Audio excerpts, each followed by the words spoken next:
আমার দেশে কিছু সাংবাদিক আছে, সব সাংবাদিক না, কিছু সাংবাদিক ভালো আছে, কিছু আছে সাংবাদিক, কিছু হলো সাংঘাতিক। এগুলা তালে তিল বানায়, তিলে তাল বানায়। যারা এখানে আছেন আমি আপনাদেরকে এই কথাটা স্পষ্ট করে দিই, বিশেষ করে ইসলামী দলের কোন নেতা যদি থাকেন তারে আরো বলি, আপনি কেন ওই সাংবাদিকের টকশোতে যাবেন যেখানে তারে দাঁত ভাঙা জবাব দিতে পারবেন না? আপনি যাবেন কেন? আরে সাংবাদিক উল্টা পাল্টা প্রশ্ন করবে, ওরে এমন ধোলাই দেবেন, প্রশ্ন করে ওরে ল্যাংটা করে ছেড়ে দেবেন। কথা ঠিক কি না? সেদিন সোশ্যাল মিডিয়াতে দেখলাম এক উপস্থাপিকা প্রশ্ন করেছে, শরীয়তের আইন যে আপনারা চালু করবেন, শরীয়তের আইন চালু করলে দেশে কি নাচা যাবে? কি করা যাবে? আচ্ছা আমি আপনাদের কাছে প্রশ্ন করি, চিটাগাং আপনারা তো আছেন, বিভিন্ন পেশায়, ব্যবসায়, চাকরিতে আছেন, নাচানাচি কি একমাত্র কাজ না আরো কাজ আছে? বলেন, যে যে দলের হন, যে ধর্মের হন, শুধু নাচানাচিটাই কি দেশের কাজ না আরো কাজ আছে? আচ্ছা দেখেন তো কি কি কাজ আছে। সব তো উদাহরণ দিতে পারবো না, আমি বক্তব্য এখন শেষ করব। দুই একটা উদাহরণ দিই। একজন বেচারা 3 বিঘা জমি আছে, কিন্তু গরিব মানুষ, সে লোন পায় না, আর লোন পাইলো চড়া সুদে পায়। ইসলামের শরিয়াত যদি কায়েম হয়, প্রশ্নটা করা উচিত ছিল সাংবাদিকের, এই গরিব মানুষ, তার কোনো সিকিউরিটি নাই, সিকিউরিটি দিতে পারবে না, সে কোনো মর্গেজ দিতে পারবে না। এই গরিব মানুষকে আপনার শরিয়াতের আইনে এরকম কোনো বিধান আছে কিনা, সে হিন্দু হোক মুসলমান হোক, তারে রাষ্ট্রের পক্ষ থেকে, রাষ্ট্রীয় বাইতুল মাল, ব্যাংক থেকে, কোষাগার থেকে, সরকারি ব্যাংক থেকে কোনো ধরনের সিকিউরিটি ছাড়া, কোনো ধরনের বন্ড ছাড়া, কোনো ধরনের জামিন ছাড়া তার ইরি ধানের 3 বিঘা বই করার জন্য 40 থেকে 50 হাজার টাকা লাগবে। আপনার শরীয়তের আইন যদি হয়, ওই হিন্দু বেচারা, ওই মুসলমান বেচারা, ওই গরিব বেচারা 3 বিঘা জমিতে আলু চাষ করার জন্য, ধান চাষ করার জন্য, বাদাম চাষ করার জন্য 50 হাজার টাকা সহজ শর্তে অথবা অল্প লাভে অথবা উইদাউট ইন্টারেস্টে পাবে, এরকম কোনো বিধান কি আছে কিনা? প্রশ্নটা হইলে যথোপযুক্ত হইতো না ভুল হইতো? ঠিক হইতো না ভুল হইতো? আচ্ছা প্রশ্নটা এরকম হইতে পারতো, আপনারা যে দেশের শরীয়তের আইন কায়েম করবেন, দেশের 82% মুসলমান, 92% মুসলমান, 8% 5% হিন্দু আছে। আমার একজন হিন্দু মা, আমার একটা হিন্দু বোন বিবাহ হলে হাতে শাঁখা পড়ে, কপালে সিঁদুর পড়ে, সন্ধ্যাবেলায় তার ঠাকুর ঘরে, তার পূজার ঘরে সে গিয়ে উলুধ্বনি দেয়। আচ্ছা শরীয়তের আইন যে কায়েম করবেন, শরীয়তের আইন কায়েম হলে ওই বিবাহিতা বোন সে কি হাতে শাঁখা পড়তে পারবে, নাকি শাখাটা ভেঙে ফেলতে হবে, লুকায় রাখতে হবে? সে কি কপালে সিঁদুর পড়তে পারবে? এটা তার রিলিজিয়াস কালচার, এটা তার ধর্মীয় সংস্কৃতি। সে কি কপালে সিঁদুর পড়তে পারবে, নাকি সিঁদুরটা মুসলমানের ভয়ে, শরীয়তের আইনে ভয়ে মুছে ফেলতে হবে? সে কি সন্ধ্যাবেলায় তার ঠাকুর ঘরে, তার পূজার ঘরে সে কি উলুধ্বনি দিতে পারবে? এই প্রশ্নটা করলে প্রশ্নটা কি ঠিক হইতো না ভুল হইতো? কপাল পড়া সাংবাদিক না, ও সাংঘাতিক। সে দুনিয়ার হাজার প্রশ্ন বাদ দিয়ে শরীয়তের আইন হলে কি করা যাবে? তো দেশে কি নাচানাচি কাজ না এরকম আরো অনেক কাজ আছে? এরকম প্রশ্ন হইতে পারতো। আচ্ছা দেশে তো অনেক ধর্মের লোক, তাহলে আপনারা যে শরীয়তের আইন কায়েম করবেন, শরীয়তে মুসলমান তো পর্দায় থাকা লাগবে, একজন হিন্দু পর্দায় থাকবে না। আচ্ছা তাহলে কি তারে পিটাইয়া, বেত মেরে, পেটের মধ্যে আলকাতরা লাগাইয়া তারে কি জবরদস্তি করবেন? এই প্রশ্ন করা দরকার ছিল। তখন একজন আলেম জবাব দিতেন, একজন ইসলামী স্কলার জবাব দিতেন, শোনেন শরীয়তের আইন মুসলমানের জন্য, অমুসলিমের জন্য যেটা শোভনীয়, তার ধর্মে, তার কর্মে, তার সভ্যতায়, তার সংস্কৃতিতে যেটা আছে, সেটা যদি উশৃঙ্খল না হয়, যৌন উত্তেজক না হয়, সেটা যদি মাদকের মতো না হয়, তাহলে রাষ্ট্র অবশ্যই স্বাভাবিকভাবে তার ধর্মের নিরাপত্তা তাকে দান করবে। প্রশ্ন এগুলি না। এই জন্য বলছি, এই সাংবাদিকগুলি অনেক মুসলমান আছে, নামে মুসলমান, কিন্তু এগুলো কুলাঙ্গার। ওর ডিএনএ টেস্ট করলে, ওর রক্ত টেস্ট করলে, ইমানের ল্যাবরেটরিতে নিয়ে, এগুলো মুসলমান না, বেদিন কাফেরের। ভিতরে একটা তাঁবুর ভিতরে ওই বাচ্চাটা রাখা, তাঁবুর বাহিরে একজন বুড়ো মানুষ, বয়স্ক মানুষ ডেকে বলছে, শোনো, এই তাঁবুর ভিতরে একটা এতিম বাচ্চা আছে, বাবা নাই, দেওয়ার মতো তেমন কোনো সামর্থ্য নাই, তোমরা যদি এই এতিম বাচ্চাটাকে কেউ যদি নিতে চাও, কেউ যদি নেও, আমি তাকে যথোপযুক্ত সম্মান করার চেষ্টা করব। হালিমাতুস সাদিয়া বাজারে ঘোরে, কিন্তু কোন জায়গায় মন মতো সন্তান পায় না।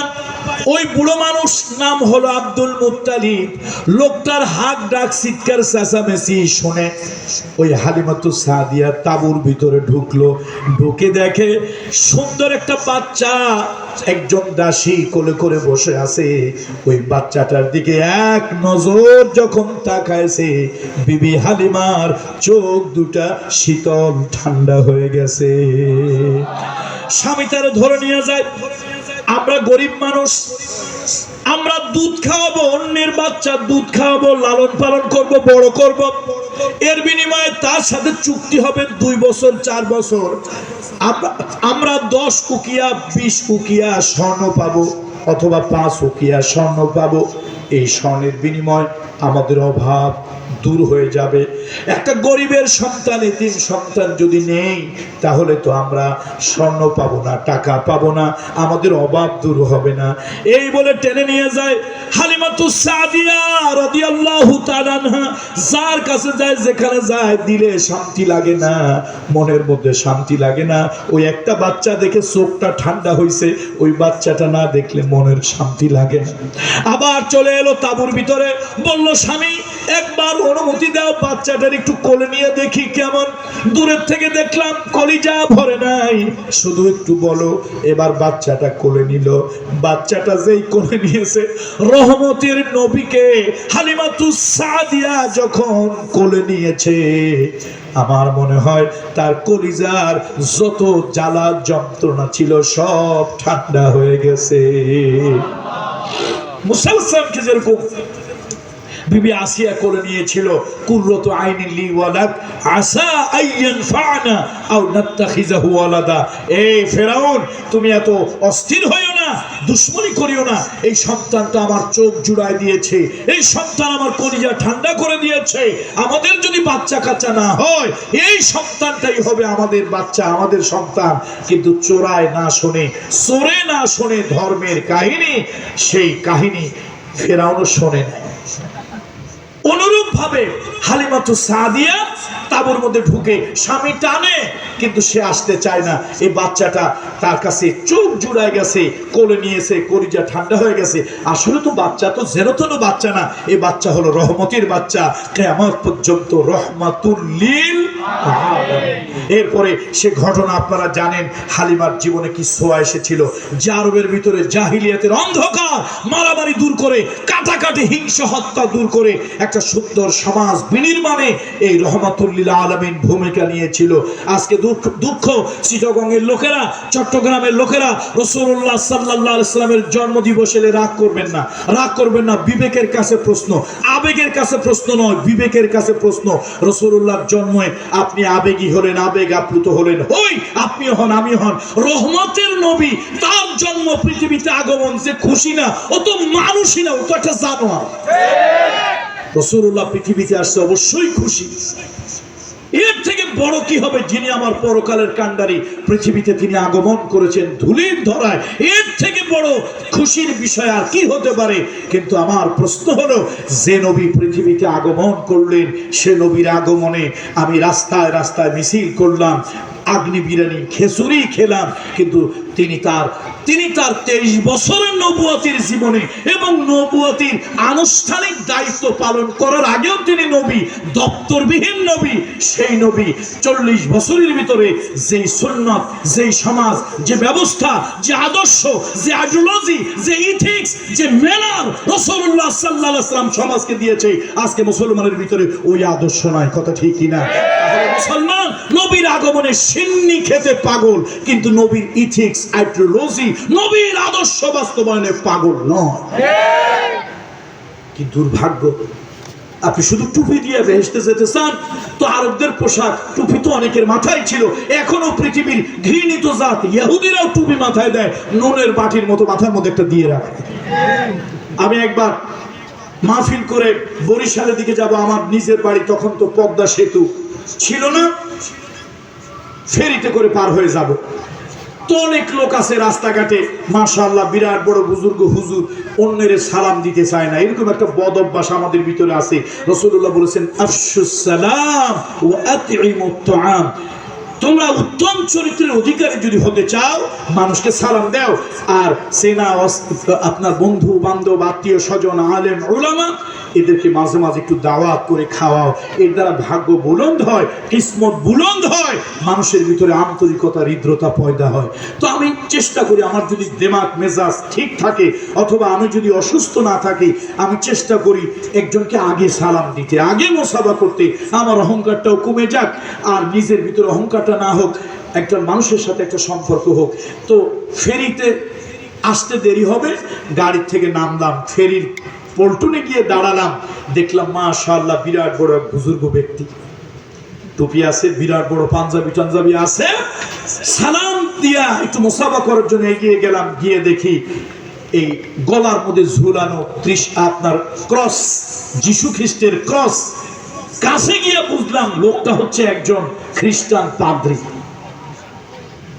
তো পাঞ্জাবি দেখে, আমি টুপি দেখে, পাঞ্জাবি দেখে, তার পোশাক দেখে আমি কনফিউশন, হেজিটেশনে পড়ে গিয়েছিলাম।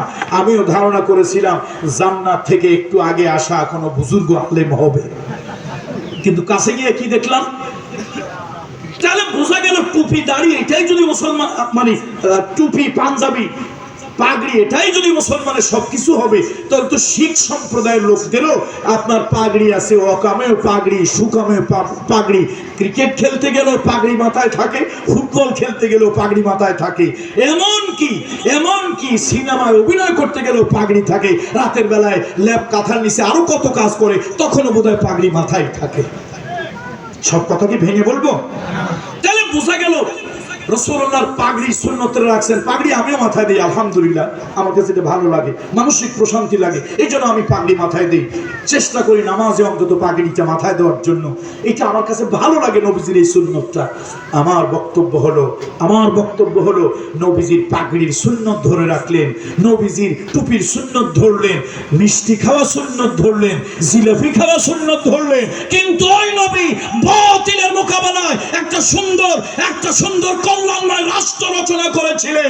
সেই রাষ্ট্রে নিজের কন্যাকে রাসূলুল্লাহ বলেছিলেন, ফাতেমা, আমি নতুন রাষ্ট্রের গ্রহণ করেছি, নতুন একটা কল্যাণময় রাষ্ট্র করেছি। এই রাষ্ট্রে গরিবের ঘরে, এতিমের ঘরে, অনাথের ঘরে, বিধবার ঘরে যতক্ষণ পর্যন্ত খাবার পৌঁছাতে না পারবো আমার কলিজার টুকরা কন্যা ফাতেমার ঘরে, ততক্ষণ আমি একটা চাকরানির ব্যবস্থা করে দিতে পারবো। নিজের কন্যাকে, একটা কল্যাণময় রাষ্ট্রের প্রধান নিজের কন্যাকে একটা চাকরানির ব্যবস্থা করে দিতে পারেন নাই। মেয়ে নারাজ হয়ে, বেজার হয়ে বাপের বাড়ি থেকে চলে গেছে স্বামীর ঘরে, অথচ সেই নবী মুহাম্মদ রাসূলুল্লাহ রাস্তায় রাস্তায় চলতেন, এই এতিমেরা কারা আছো, বিধবারা কারা আছো, অনাথেরা কারা আছো, আমি রাসূলুল্লাহ সাল্লাল্লাহু আলাইহি ওয়াসাল্লাম, তোমাদের কাছে খাবার পৌঁছে দেব। কল্যাণময় রাষ্ট্রে রাসূলুল্লাহ কোনো নেপোটিজম, আল্লাহ নবী কোনো আত্মীয়তা স্বজন প্রীতি করেননি। আবু যর গিফারির মতো সহিহ হাদিস, আবু যর গিফারি রাদিয়াল্লাহু তাআলা আনহু তিনি রাসূলুল্লাহর কাছে এসে বললেন, ইয়া রাসূলুল্লাহ, এই রাষ্ট্রের গুরুত্বপূর্ণ চাকরিটা, আপনি তো কল্যাণময় একটা রাষ্ট্র করেছেন, এই রাষ্ট্রের এই চাকরিটা আমাকে দেন। রহমতের নবী রাগ হলেন। হুজুরে আকরাম সাল্লাল্লাহু আলাইহি ওয়াসাল্লামের চেহারা মোবারক লাল হয়ে গেল। নবীজি হাদিসের মধ্যে আসছে, ফাদারাবা আলা মানকিবি, নবীজি তার ঘাড়ের উপর একটা থাপ্পড় মারলেন। এরপরে রাসূলুল্লাহ দাঁড়ালেন, হুজুরের চেহারা মোবারক রক্তের মতো লাল হয়ে গেল। আল্লাহ নবী প্রথম আল্লাহর প্রশংসা করলেন, এরপরে রাসূলুল্লাহ নিজের প্রতি দুরূদ ও সালাম পেশ করলেন।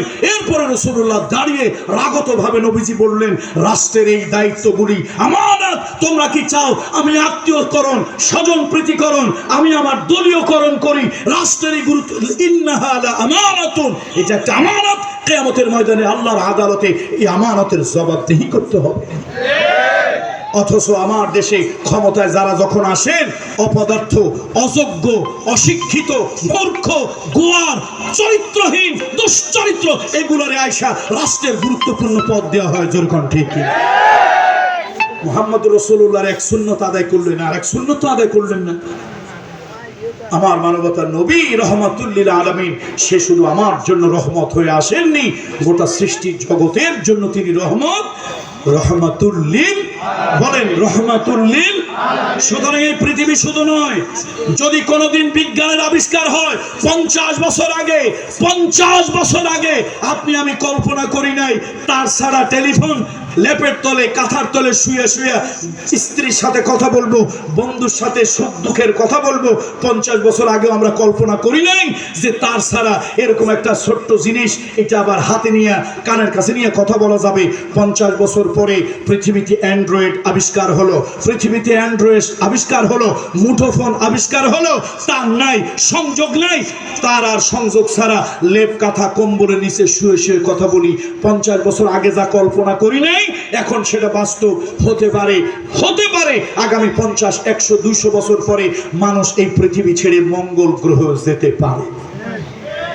যদি যায়, বলেন যদি, যদি তো ওই জায়গা গিয়া তার নবী কে হবে? কে হবে? ওই জায়গা গিয়া তার নবী হবে মুহাম্মাদুর রাসূলুল্লাহ।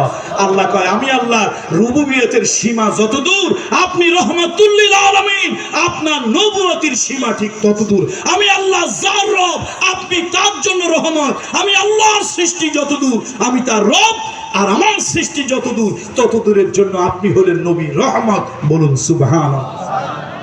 তাহলে আল্লাহরে যেরকম বাদ দেওয়া যায় না, নবী মুহাম্মদুর রাসূলুল্লাহকেও বাদ দেওয়া।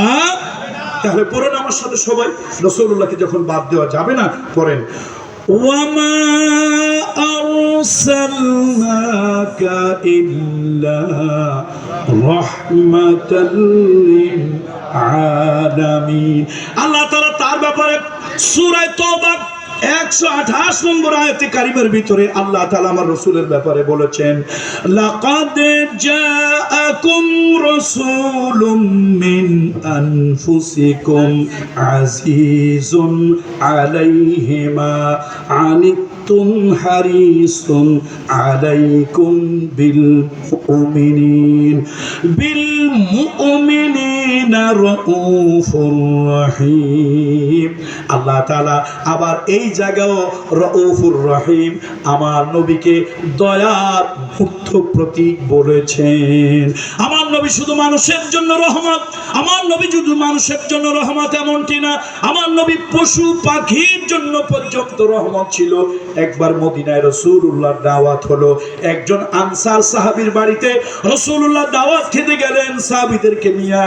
আল্লাহর নবী যখন তার বাড়িতে ঢুকলেন, চতুর্দিকে মাটির দেওয়াল, রাসূলুল্লাহ তার বাড়িতে ঢুকলেন, আল্লাহর হাবিবের সামনে খাবার উপস্থাপন করা হলো, রাসূলুল্লাহ খাবার হাত দেয় না, আল্লাহর নবী খাবার খায় না। সাহাবী বললেন, ইয়া রাসূলুল্লাহ আপনি কেন খাবার খান না, খাবারে কেন হাত দেন না? নবীজি বললেন, শোনো, আমি যখন তোমার বাড়িতে ঢুকতেছিলাম, আমি যখন তোমার বাড়িতে ঢুকতেছিলাম, ওই যে গাছের কাছে একটা উট বাঁধা, ওই উট আমাকে দেখে কেঁদে কেঁদে বলেছে, উটটার উপরে তুমি অনেক অত্যাচার করো, উটটার উপরে অনেক নির্যাতন করো, তারে খাবার দাও কম কিন্তু তারে দিয়ে কাজ করাও বেশি। ওই উট আমার কাছে নালিশ দিয়েছে, আমি রহমাতুল লিল আলামিন, উট আমার কাছে নালিশ দিয়েছে, তোমার মতো জালিমের কাছে আমি খাবো না। সাহাবী কাঁদলেন আর বললেন, ইয়া রাসূলুল্লাহ আপনি আমার বাড়ি খান, আমাকে তওবা পড়ান, আমি আর জিন্দেগিতে মানুষ তো দূরের কথা কোন পশু প্রাণীকেও আমি কোনোদিন কষ্ট দেব না। আল্লাহ নবী বললেন, ইন্নাল্লাহা কাতাবাল ইহসানা আলা কুল্লি শাই। আল্লাহ তাআলা সব কিছুর উপরে রহম করা, ইহসান করা তোমাদের জন্য ওয়াজিব করে দিয়েছেন। এই জন্য আল্লাহ হলেন রব্বুল আলামিন, মুহাম্মদুর রাসূলুল্লাহ হলেন রাহমাতুল লিল আলামিন। এবার তৃতীয় আয়াত, আল্লাহ তাআলা এমন একখানা কিতাব দিয়েছেন, এই কিতাবটা শুধু জামাত ইসলামের কিতাব নয়, হেফাজত ইসলামের কিতাব নয়, আলেমদের কিতাব নয়, আলিয়া মাদ্রাসার কিতাব নয়, কওমি মাদ্রাসার কিতাব নয়। তুমি যদি নিজের মুসলমানের সন্তান বলে দাবি করো, তুমি যদি নিজেকে মুসলমান বলে দাবি করো, ও মুসলমানের সন্তান, তুমি কার্ল মার্ক্সের বিধান দিয়ে দেশ চালাও, প্লেটোর বিধান দিয়ে দেশ চালাও, কোপার্নিকাসের হেগেলের বিধান দিয়ে দেশ চালাও, এই নেতা ওই নেত্রীর বিধান দিয়ে দেশ চালাও, একবারও তুমি বলো না তোমার রব তোমার জন্য একখানা কনস্টিটিউশন পাঠিয়েছে। আপনার ছেলে থাকে বিদেশে, আপনার ছেলে বিদেশে থাকে, আপনি পড়াশোনা জানেন না, টেলিফোন নাই, টেলিগ্রাফ নাই, ফ্যাক্স নাই, ইমেল নাই। আপনার ছেলে একটা চিঠি পাঠিয়েছে, আপনি পড়াশোনা করতে জানেন না। বাড়ির পাশে একজন মাস্টার, একজন পণ্ডিতের কাছে চিঠিটা নিয়ে গেলেন। পণ্ডিত সাহেব, ও মাস্টার সাহেব, আমার ছেলে বিদেশ থেকে একটা চিঠি পাঠিয়েছে, চিঠিটা আপনি একটু পড়ে দেন। পণ্ডিত যখন চিঠি পড়তেছে, ছেলে বিদেশ থেকে লিখেছে, বাবা কতদিন ধরে তোমার হাতের খাবার খাই না, বাবা তুমি আমার গ্রামের বাজারে নিয়ে যেতে, বাজারে গিয়া চকলেট, বাদাম, বিস্কুট যা পাওয়া যেত তুমি কিনতা, নিজে আগে না খাইয়া আমারে মুখের মধ্যে দিতা। ও বাবা, এখন বিদেশে লক্ষ লক্ষ টাকা কামাই করি, কিন্তু তুমি যে ওই যে 10 টাকার চকলেট, বাদাম কিনে দিয়েছো, ওই মজা যেন কোথাও পাই না।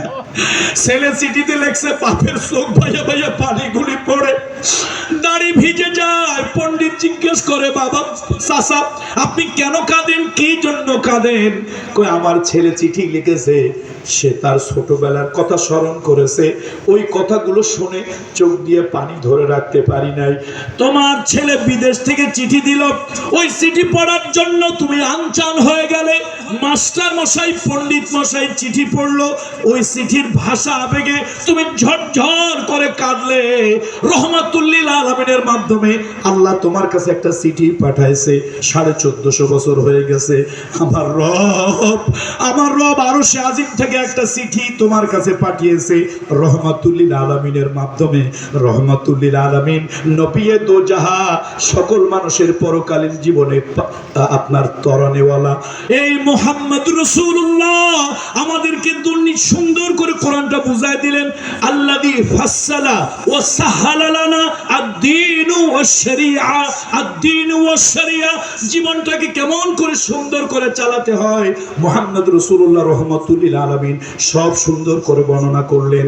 ও আল্লাহর বান্দা, তুমি আজকে এমক নেতার জীবনী পড়ো, অমক দার্শনিকের বই পড়ো, এই যে একটা কিতাব, একটা চিঠি তোমার আল্লাহ তোমার হাবিবের মাধ্যমে, তোমার রহমাতুল্লিল আলামিনের মাধ্যমে পাঠাইলো, একবারও চিঠিটা কেন তুমি পড়লে না?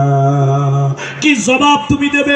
এই জন্য আল্লাহ তাআলা কোরআনকে শুধু কোন দলের বানায় নাই। এই কোরআন বিএনপির নয়, এই কোরআন জামাতের নয়, এই কোরআন হেফাজতের নয়। ও মুসলমানের সন্তান, তুমি যদি নিজের মুসলমান বলে দাবি করো, কোরআন হাদিসে কোথাও লেখা নাই জামাত ইসলাম, হেফাজত ইসলাম, খেলাফত আন্দোলন, শাসনতন্ত্র আন্দোলন তারা কোরআন কায়েম করবে, এ কথা কোরআন হাদিসে কোথাও লেখা নাই। আমার প্রশ্ন হলো, তুমি মুসলমানের বাচ্চা, কেন তুমি কোরআন দিয়ে দেশটা চালাতে পারো না? ডিমের ভিতরে কুসুম যেরকম নিরাপদ, পাখি যেরকম গাছে নিরাপদ, মায়ের কোলে শিশু যেরকম নিরাপদ, আল্লাহর কোরআন যদি কোনো সমাজে কায়েম হয়, সব জাতির সব ধর্মের লোক ওর থেকে বেশি নিরাপদ। ঠিক কিনা জোরে বলে? তাহলে আল্লাহর কোরআন বাদ দিয়া যারা মানুষ রচিত বিধান দিয়ে দেশ চালাতে চায়, ওরা আল্লাহর বিধানের সাথে, বিশ্ব নবীর সাথে গাদ্দারি করেছে, এগুলো সব গাদ্দার। ঠিক কিনা জোরে বলেন?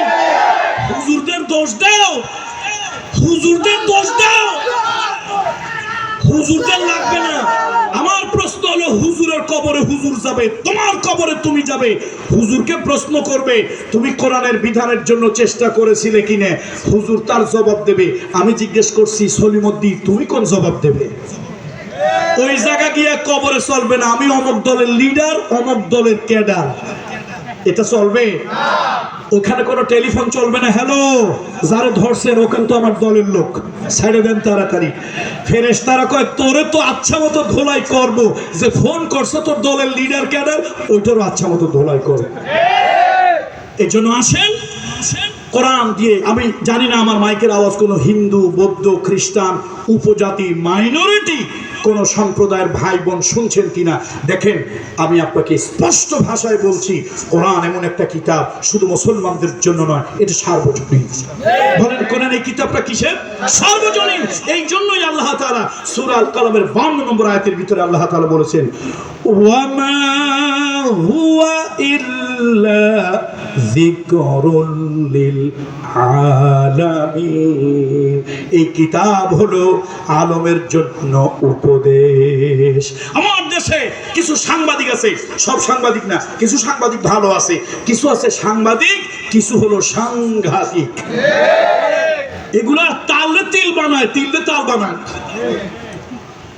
যারা এখানে আছেন আমি আপনাদেরকে এই কথাটা স্পষ্ট করে দিই, বিশেষ করে ইসলামী দলের কোন নেতা যদি থাকেন তারে আরো বলি, আপনি কেন ওই সাংবাদিকের টকশোতে যাবেন যেখানে তারে দাঁত ভাঙা জবাব দিতে পারবেন না? আপনি যাবেন কেন? আরে সাংবাদিক উল্টা পাল্টা প্রশ্ন করবে, ওরে এমন ধোলাই দেবেন, প্রশ্ন করে ওরে ল্যাংটা করে ছেড়ে দেবেন। কথা ঠিক কি না? সেদিন সোশ্যাল মিডিয়াতে দেখলাম এক উপস্থাপিকা প্রশ্ন করেছে, শরীয়তের আইন যে আপনারা চালু করবেন, শরীয়তের আইন চালু করলে দেশে কি নাচা যাবে? কি করা যাবে? আচ্ছা আমি আপনাদের কাছে প্রশ্ন করি, চিটাগংয়ে আপনারা তো আছেন, বিভিন্ন পেশায়, ব্যবসায়, চাকরিতে আছেন, নাচানাচি কি একমাত্র কাজ না আরো কাজ আছে? বলেন, যে যে দলের ধন, যে ধর্মের হন, শুধু নাচানাচিটাই কি দেশের কাজ না আরো কাজ আছে? আচ্ছা দেখেন তো কি কি কাজ আছে। সব তো উদাহরণ দিতে পারবো না, আমি বক্তব্য এখন শেষ করব, দুই একটা উদাহরণ দিই। একজন বেচারা 3 বিঘা জমি আছে, কিন্তু গরিব মানুষ, সে লোন পায় না, আর লোন পাইলো চড়া সুদে পায়। ইসলামের শরিয়ত যদি কায়েম হয়, প্রশ্নটা করা উচিত ছিল সাংবাদিকের, এই গরিব মানুষ, তার কোনো সিকিউরিটি নাই, সিকিউরিটি দিতে পারবে না, সে কোনো মর্গেজ দিতে পারবে না। এই গরিব মানুষকে আপনার শরিয়তের আইনে এরকম কোনো বিধান আছে কিনা, সে হিন্দু হোক মুসলমান হোক, তারে রাষ্ট্রের পক্ষ থেকে, রাষ্ট্রীয় বাইতুল মাল, ব্যাংক থেকে, কোষাগার থেকে, সরকারি ব্যাংক থেকে কোনো ধরনের সিকিউরিটি ছাড়া, কোনো ধরনের বন্ড ছাড়া, কোনো ধরনের জামিন ছাড়া তার ইরি ধানের 3 বিঘা বই করার জন্য 40 থেকে 50 হাজার টাকা লাগবে। আপনার শরীয়তের আইন যদি হয়, ওই হিন্দু বেচারা, ওই মুসলমান বেচারা, ওই গরিব বেচারা 3 বিঘা জমিতে আলু চাষ করার জন্য, ধান চাষ করার জন্য, বাদাম চাষ করার জন্য 50 হাজার টাকা সহজ শর্তে অথবা অল্প লাভে অথবা উইদাউট ইন্টারেস্টে পাবে, এরকম কোনো বিধান কি আছে কিনা? প্রশ্নটা হইলে যথোপযুক্ত হইতো না ভুল হইতো? ঠিক হইতো না ভুল হইতো? আচ্ছা প্রশ্নটা এরকম হইতে পারতো, আপনারা যদি দেশের শরীয়তের আইন কায়েম করবেন, দেশের 82% মুসলমান, 92% মুসলমান, 8% 5% হিন্দু আছে, আমার একজন হিন্দু মা, আমার একটা হিন্দু বোন বিবাহ হলে হাতে শাঁখা পড়ে, কপালে সিঁদুর পড়ে, সন্ধ্যাবেলায় তার ঠাকুর ঘরে, তার পূজার ঘরে সে গিয়ে উলুধ্বনি দেয়। আচ্ছা শরীয়তের আইন যে কায়েম করবেন, শরীয়তের আইন কায়েম হলে ওই বিবাহিতা বোন সে কি হাতে শাঁখা পড়তে পারবে, নাকি শাখাটা ভেঙে ফেলতে হবে, লুকায় রাখতে হবে?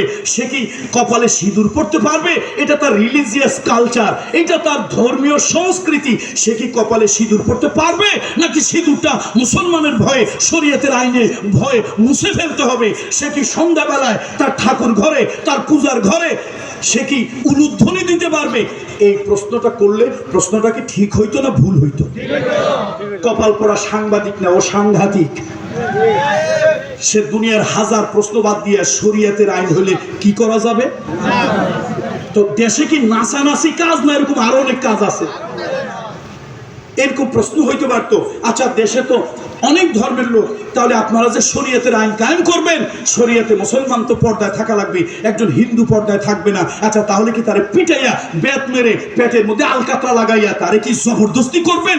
এই প্রশ্ন করা দরকার ছিল। তখন একজন আলেম জবাব দিতেন, একজন ইসলামী স্কলার জবাব দিতেন, শোনেন শরীয়তের আইন মুসলমানের জন্য, অমুসলিমের জন্য যেটা শোভনীয়, তার ধর্মে, তার কর্মে, তার সভ্যতায়, তার সংস্কৃতিতে যেটা আছে, সেটা যদি উশৃঙ্খল না হয়, যৌন উত্তেজক না হয়, সেটা যদি মাদকের মতো না হয়, তাহলে রাষ্ট্র অবশ্যই স্বাভাবিকভাবে তার ধর্মের নিরাপত্তা তাকে দান করবে। প্রশ্ন এগুলি না। এই জন্য বলছি এই সাংবাদিকগুলি অনেক মুসলমান আছে, নামে মুসলমান, কিন্তু এগুলো কুলাঙ্গার। ওর ডিএনএ টেস্ট করলে, ওর রক্ত টেস্ট করলে, ইমানের ল্যাবরেটরিতে নিয়ে, এগুলো মুসলমান না, বেদিন কাফেরের হয়। সুতরাং আসুন, কোরআন হলো যিকরুল লিল আলামিন, সকল মানুষের জন্য এই কোরআনের কাছে সব ধর্মের, সব বর্ণের, সব মানুষ নিরাপদ। কোরআনের রাষ্ট্র যদি কায়েম হয়, কোরআনের সমাজ যদি কায়েম হয়, এ দেশের ভিতরে ধর্মের কারণে, মাইনরিটি হওয়ার কারণে, ভিন্ন মত আর দল হওয়ার কারণে কোনো মানুষ নির্যাতিত হবে না। রাসূলুল্লাহর শাসন ব্যবস্থায় কোনো মুসলমান এক্সট্রা কোনো সুবিধা পায় নাই, আর অমুসলিম সে তার অধিকার থেকে বঞ্চিত হয় না। তাহলে কোরআন শরীফের কোন জায়গায় লেখা আছে জামাত ইসলাম এটা করবে, হেফাজত ইসলাম করবে, শাসনতন্ত্র আন্দোলন করবে, চরমনের পিসা হুজুর করবেন, হাটহাজারীর মাদ্রাসার ছাত্ররা করবেন? তুমি কেন করো না? তুমি মুসলমানের বাচ্চা, তুমি মুসলমানের বাচ্চা, নিজের মুসলমান বলে দাবি করো, কোরআনের শরীয়তের আইন চাও না। কোরআনের আইনের কথা শুনলে তোমার গায়ের ভিতরে চুলকানি অ্যালার্জি হয়। আল্লাহর কসম, তুমি মুনাফিক, তুমি মুনাফিক, তুমি মুনাফিক। কোরআনে কোনো বিশেষ দলের নাম লেখা নাই যে ওই দলালারা করবে। এটা তোমার দায়িত্ব, তুমি করো। কি আলেম ওলামারা বলেন কোন দলের নাম লেখা আছে কোরআনে? কোন দলের নাম লেখা আছে? নাই। তো তুমি কেন করো না? কেন করো না? কোরআনের আইন দিয়ে তোমার দলের যদি অমুসলিম ভাইরা থাকে তারাও অশান্তি। তোমরা কও কোরআনের আইন হইলে হাত কাটা যাবে। আচ্ছা আমি প্রশ্ন করি, এখনের বাদশাদের বাদ দিলাম, বাদশাহ ফাহাদ বিন আব্দুল আজিজ, আল্লাহ তাকে জান্নাত উচ্চ মাকাম দান করুন। বাদশাহ আব্দুল আজিজের সময় কোরআনের আইন ছিল, শরীয়তের আইন ছিল। এ ভাইরা, আল্লাহকে তাকায় জবাব দেবেন, আল্লাহর কসম কোন দলের দিকে তাকাবেন না। বলেন বাদশাহ ফাহাদের সময় সৌদি আরবের জনগণ সংখ্যা যদি 3 কোটি হয়, 2 কোটি হয়, তাদের কি হাত ছিল না সবার হাত কাটা গেছে? তাহলে কোরআনের আইন হাত কাটা, তাদের হাত থাকলো কেমনি? তাহলে বোঝা গেল হাত কাটা আইন চোরের জন্য। চুরি যারা করবে না তার ভয় কি? তাহলে তোমরা যারা কোরআনের শরীয়তের আইনের ভয় পাও, তোমরা আসলে আদতে চোর। চোরেরা ভয় পায় হাত কাটার, ভালো মানুষ ভয় পায় না। শোনেন তাহলে গল্প। সাইয়েদনা ওমরের আমলে, সাইয়েদনা ওমরের সময় 30 লক্ষ বর্গ মাইল এরিয়ার প্রেসিডেন্ট, তিনি চিঠি লিখলেন, রাষ্ট্রীয় চিঠি, খতম সিল দিয়ে চিঠি লিখলেন বিভিন্ন প্রভিন্সের ভাইসরয়দের কাছে, বিভিন্ন প্রভিন্সের গভর্নরদের কাছে চিঠি লিখলেন, আজ থেকে চোরের দায় কোনো লোক ধরা পড়লে তার হাত কাটিও না। কোরআনের বিধান চুরি করলে কি করা? সাইয়েদনা ওমর কি লিখছে? এখন জলিল কাদরের সাহাবীরা বলল, ওমর আল্লাহর আইন কি আপনি পাল্টায় দিতে চান?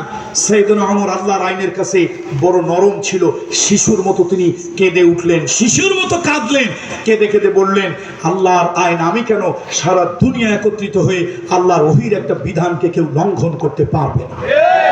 তো আপনি লিখলেন কেন? সাইয়েদনা ওমর বলল, শোনো, আমার রাষ্ট্রে বিভিন্ন জায়গায় অতিরিক্ত বৃষ্টি, অতিরিক্ত খরা, রাজনৈতিক অস্থিরতা, নানান কারণে ফসল ভালো হয় নাই, লোকজনের অর্থনৈতিক অবস্থা ভালো না। আমি গোয়েন্দার মাধ্যমে খবর নিলাম কিছু কিছু জায়গায় অনেক স্বামী তার স্ত্রীর ইজ্জত ঢাকার জন্য ঠিক মতো এক টুকরা কাপড় দিতে পারছে না। আমি অনেক জায়গায় গোয়েন্দার মারফত খোঁজ নিলাম, অনেক সন্তান ক্ষুধার জন্য কাঁদে, বাবা তারে খাবার দিতে পারে না।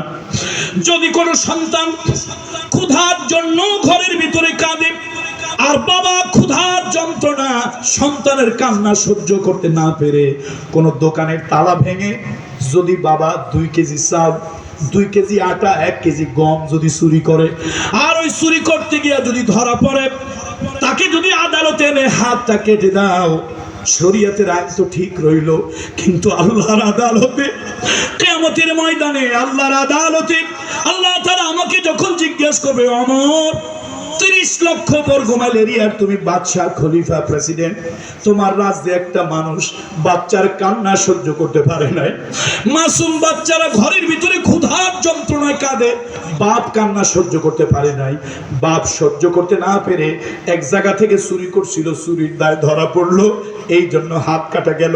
কিয়ামতের ময়দানে আল্লাহর আদালতে আমি আসামি হব, কি শাস্তি ওই দিন হবে আমার জানি না।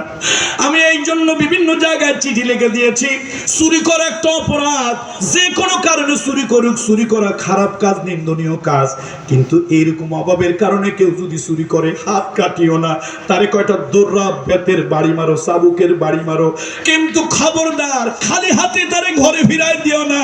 তার স্ত্রীর পরনে যদি কাপড় না থাকে, ইজ্জত ঢাকার জন্য কোনো কাপড় যদি না থাকে বাইতুল মাল থেকে কাপড় দিয়ে দিও। তার সন্তানগুলি ক্ষুধার যন্ত্রণায় কাঁদবে, ওই ক্ষুধার যন্ত্রণা নিবারণের জন্য চুরি করছে, অপরাধ ধরা পড়ছে, চাবুকের বাড়ি দিও, কিন্তু খালি হাতে বাড়ি ফিরাই দিও না। রাষ্ট্রীয় কোষাগার থেকে কিছু আটা, কিছু জব, কিছু ছাতু, কিছু গম দিয়ে দিও। বাচ্চা কাচ্চা নিয়ে 3 বেলা যেন অন্তত খেয়ে বাঁচতে পারে। আমার বন্ধুরা, তাহলে বোঝা গেল অভাবের তাড়নায় কোনো মানুষ যদি জীবনের তাড়নায়, ক্ষুধার তাড়নায় চুরি করে, চুরি করাটা একটা অপরাধ, খারাপ কাজ, নিন্দনীয় কাজ। চুরি করা একটা ঘৃণিত কাজ, এই জন্য তাকে চাবুক মেরেছে। কিন্তু ইসলাম তার পেটের সমস্যার সমাধান করেছে। আর অভাবের কারণে নয়, স্বভাবের কারণে যারা চুরি করেছে। রাসূলুল্লাহর বংশের একজন ফাতেমা চুরি করলো, সবাই গিয়ে ধরলো। রাসূলুল্লাহর নাতি উসামা বিন যায়েদ তাকে বলল, যাও তোমার দাদার কাছে গিয়ে বলো ফাতেমা উচ্চ বংশের কন্যা, তাকে যেন রাসূলুল্লাহ হাত না কাটার নির্দেশ দেয়। নবীজিকে কোরআনের আয়াত উল্টাতে বলল। আল্লাহ রাসূল রাগ হইলেন, রহমতের নবী, হুজুরের চেহারা মোবারক লাল হয়ে গেল। রহমতের নবী উঠে দাঁড়ালেন আর একটা ভাষণ দিলেন, তোমরা আমাকে আল্লাহর আইন পরিবর্তন করতে বলো। এই শোনো, ওই ফাতেমা নামক মহিলা চুরি করেছে, চুরির দায়ে হাত কাটা যাবে। আল্লাহর কসম, আমি নবী মুহাম্মদ রাসূলুল্লাহর কন্যা, তার নামও ফাতেমা। আমার ফাতেমা যদি চুরি করত, আমার ফাতেমা যদি চুরি করত, আল্লাহর কসম আমি নবী মুহাম্মদ রাসূলুল্লাহ আল্লাহর কোরআনের বিধান তাকে হাত কাটার জন্য নির্দেশ দিতাম। আল্লাহু আকবার। তাহলে ইসলাম, এই কোরআন হাত কাটতে বলেছে, অভাবের চোরদের নয়, স্বভাবের চোরদের। কথা ঠিক কিনা? ইসলামের শরীয়তের আইনের বিরোধিতা যারা করে, এগুলা বাস্তবিক চোর। এই চোরগুলি সুইস ব্যাংকে টাকা পাঠায়, এই চোরগুলি বেগম পাড়ায় বাড়ি বানায়। এক ডাকাত তো 365 বাড়ি বানাইছে বিদেশে। কয়টা বাড়ি দরকার হয় বলেন তো? কয়টা বাড়ি লাগে? কয়টা বাড়ি লাগে? আর 5টা বাড়ি লাগে। 365 দিয়ে করবি কি? আর আপনাদের চিটাগঙ্গের রত্ন কি আলম, আপনাদের রত্ন, আপনাদের গর্ব, সেই ব্যক্তি এত চুরি করছে। সেদিন দেখলাম একজন লোক একটা লেখা দিছে, বিশ্লেষণ ধর্মী লেখা। সে বলছে তার যে চুরি, এটাকে যদি কারেন্সিতে কনভার্ট করে, বাংলা টাকায় কনভার্ট করে আনা হয়, আর এই কারেন্সি, এই মুদ্রার বাংলা টাকার সর্বোচ্চ নোট 1000 টাকা। সর্বোচ্চ নোট কত?